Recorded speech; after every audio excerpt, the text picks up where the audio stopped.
Bro నమస్తే. నమస్తే. మీ పేరు? అనిల్. అనిల్ గారు, ఇప్పుడు పుష్ప 2 ట్రైలర్ చూసారా?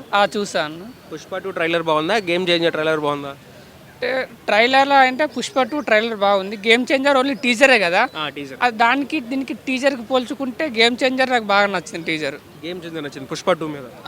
టీజర్కు టీజర్ ఓకే. అంటే ఇలా అట్లా ముగ్గురు యాక్షన్ అంటే టీజర్లోనే మొత్తం కనపడుతుంది కదా మనకి. టీజర్లోనే మనం మొత్తం కనపడుతుంది. గెటప్స్ ఇచ్చారు అలా. చాలా బాగుంది టీజర్. ఇక ట్రైలర్ వస్తే క్లారిటీ వస్తుంది. క్లారిటీ వస్తే థియేటర్ బ్లాస్ట్ అవ్వాల్సిందే. ఇక పుష్ప 2 బాగుంటుందా, గేమ్ చేంజర్ బాగుంటుందా? రెండు. ఎందుకంటే పుష్ప 2 అనేది సీక్వెల్. అంటే ఆల్రెడీ పుష్ప 1 చూసాం, పుష్ప 2 కోసం వెయిటింగ్.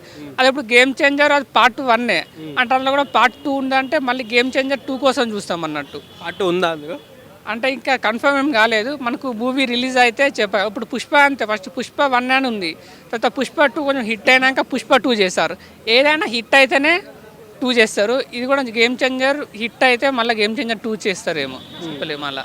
అంటే ఇప్పుడు మనకి జూనియర్ ఎన్టీఆర్ గారు జైలవ కుశాలో త్రిబుల్ యాక్షన్ చేశారు. అట్లా రామ్ చరణ్ గారు చేయగలరంటావా? కుదురుతుందా?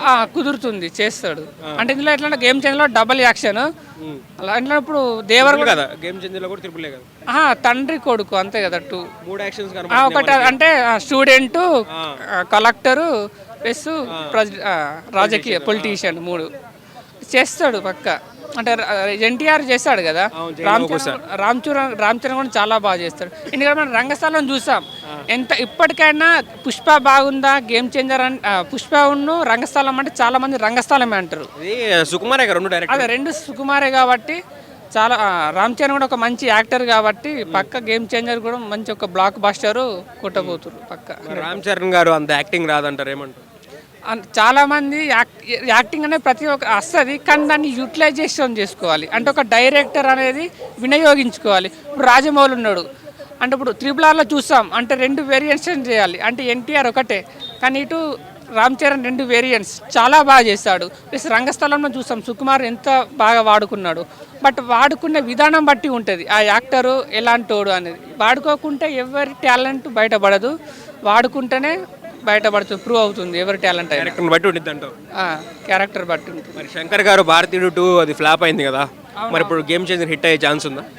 పక్కా హిట్ అవుతుందండి. ఎందుకంటే ఇద్దరికి ఎట్లా అంటే కంబ్యాక్ ఇవ్వాలని. ఎందుకంటే ఆచార్యతోటి వాళ్ళ నాన్నతో చేస్తాడు, డిజిస్టర్ అయింది. బెట్టి 2 గేమ్ చేంజ్. శంకర్ ఏమో భారతీయుడు 2 డిజిస్టర్ అయింది. కాబట్టి ఇద్దరికి ఒక కంబ్యాక్ ఇవ్వాలి అన్నట్టు. అంటే దిల్ రాజు అనేది ప్రొడ్యూస్ చేయాలంటే మామూలుగా చేయడు, ఏదైనా ఒక కథ నచ్చితేనే చేస్తాడు. అంటే ఇప్పుడు మన పాన్ ఇండియాలో అంటే దిల్ రాజు ఒక ప్రొడ్యూసర్, నెంబర్ 1 ప్రొడ్యూసర్.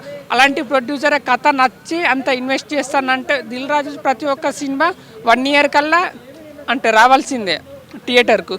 అలాంటిది గేమ్ చేంజర్ 3 ఇయర్స్ నుంచి ఉందంటే మనం చూసుకోవాలి ఎలా ఉంటుందో మూవీగా. చాలా బాగుంటుంది అన్నట్టు. శంకర్ గారు కంబ్యాక్ ఇస్తారంట. శంకర్ గారు పక్కా కంబ్యాక్ ఇస్తాడు. రామ్ చరణ్ కూడా గ్లోబల్ స్టార్, ఇంకా అంతకు మించి ఎదుగుతాడు. ఇంకా అంత మించి ఎగురుతారు. థ్యాంక్స్.